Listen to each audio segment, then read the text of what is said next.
Bom dia, turminha do segundo ano A, tudo bem com vocês? Bom dia, crianças, bom dia, família. Hoje, 6 de dezembro, segunda-feira, temos aula de português. Nós estamos vendo sobre o gênero textual História em Quadrinhos. E nós vamos ver como que foi que surgiu a história em quadrinhos no Brasil, que está no videozinho que eu vou mostrar agora no YouTube, e depois nós vamos fazer as atividades. Vamos lá, então. O nosso projeto Sarau dos Gêneros Textuais e vamos continuar com o gênero quadrinhos. Vamos saber um pouco sobre a história dos quadrinhos no Brasil. No Brasil, a primeira revista em quadrinhos chamou-se O Tico Tico e foi publicada em 1905 pelo periódico O Molho, idealizada pelo artista Renato de Castro, que foi influenciado, por uma história em quadrinho francesa, muito popular também, e teve como personagem mais popular o garoto Chiquinho. Mas foi apenas em 1960 que o público brasileiro teve um gibi inteiramente colorido com a publicação de A Turma do Pererê, do cartunista Ziraldo. A gente conhece o Ziraldo, né? Ele é muito amado, muito querido por todos nós brasileiros.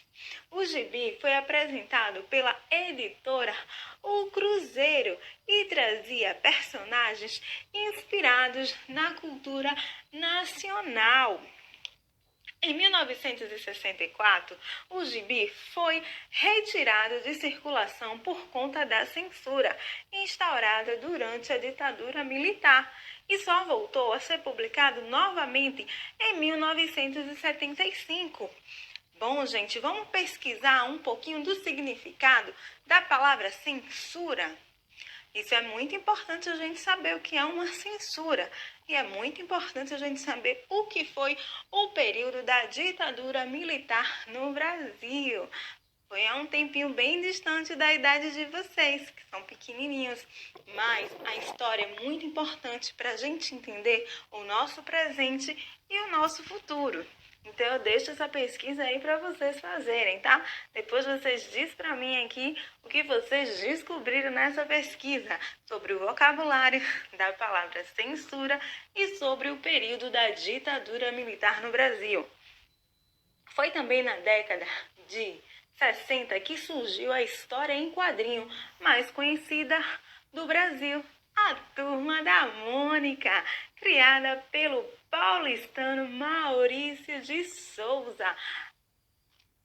A revistinha fez tanto sucesso que hoje é publicada em mais de 40 países e traduzida em 14 idiomas.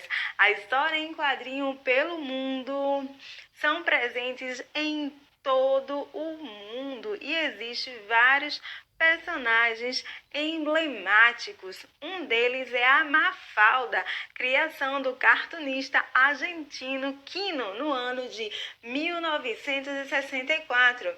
Nessa tirinha, a garota de aproximadamente 6 anos de idade possui um pensamento reflexivo e questionador acerca da realidade mundial, sempre trazendo um ponto de vista humanista sobre as situações. A Mafalda é muito conhecida em toda a América Latina e na Europa e se tornou um símbolo argentino. Que legal, né, gente?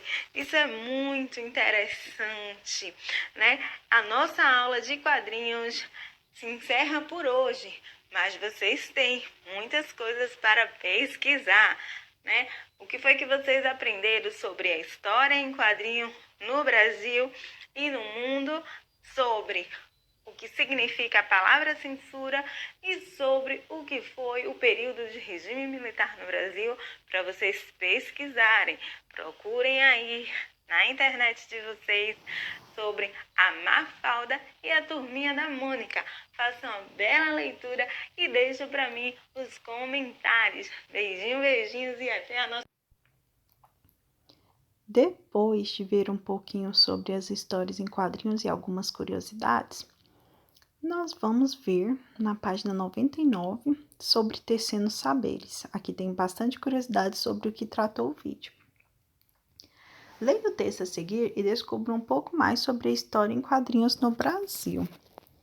Ziraldo foi o autor da primeira revista de história em quadrinhos, toda colorida, inteiramente feita no Brasil.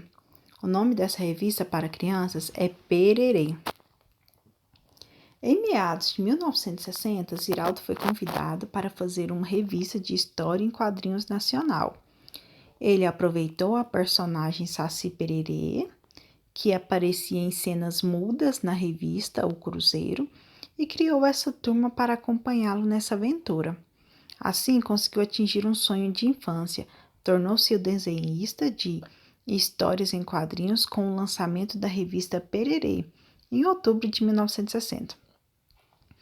Então, aqui tem a capa da revista Pererê e um anúncio do lançamento da revista. Produção de texto. Vocês viram que as histórias em quadrinhos, elas funcionam em forma de balões. Você vai escrever os textos nos balões de fala da história em quadrinhos a seguir. Nessa história, Kiki resolveu mudar seu casaco. Então, vocês vão olhar aqui a imagem, prestem atenção nos detalhes. Ela pegou o seu casaco, tá olhando para ele. Esse barulho aqui é um barulho de um som. Observem que aqui ela começou a cortar. Observem que a tesoura está se mexendo. O casaco também, pelos sons. Observem o rosto dela. Agora que nós temos mais um barulho. Tic, tic, tic, tic, tic, tic. Ela está costurando. E aí, aqui uma pessoa tá vendo ela passando com a nova roupa dela. Então, o que vocês vão fazer, pessoal?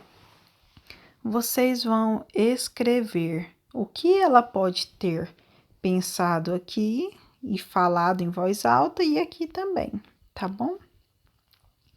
Na página 101. Releia as frases desse quadrinho. Maluquinho, você quer ouvir um segredo? Claro, conta, conta. Pinte os sinais de pontuação usados nos balões desse quadrinho. Então, vocês vão vir aqui aonde tem sinal de pontuação, onde tem vírgula, onde tem ponto de interrogação, vocês vão pintar ele, onde tem ponto final, ponto de exclamação. E leia essas frases com expressividade, ou seja, família, vamos ler junto com a criança essa história. Maluquinho, você quer ouvir um segredo? Com bastante entusiasmo. Claro, conta, conta. Certo? Então, a letra B é só para vocês lerem em casa mesmo. Leia com a ajuda da professora. No caso, vocês vão ler com a ajuda da família. Deixa eu te contar um segredo. Vou te contar um segredo. Você quer ouvir um segredo?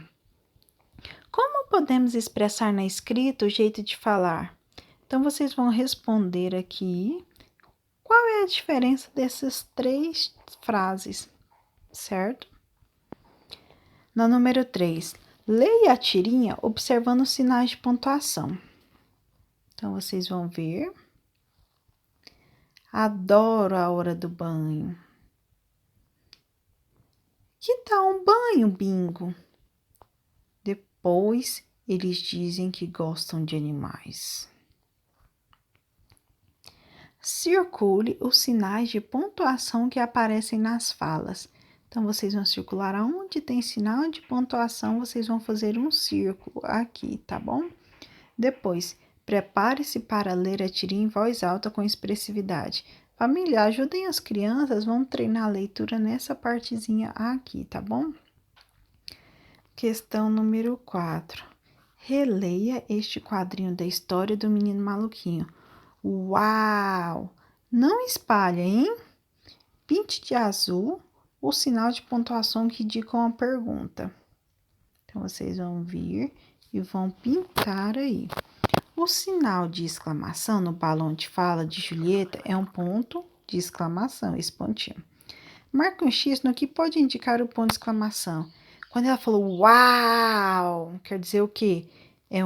O ponto de exclamação ele pode ser significado de entusiasmo, de animação, de admiração.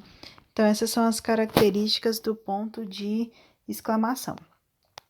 Essa é a nossa atividade de hoje. Qualquer dúvida, qualquer pergunta, é só falar comigo. Eu aguardo foto no meu privado e um abração.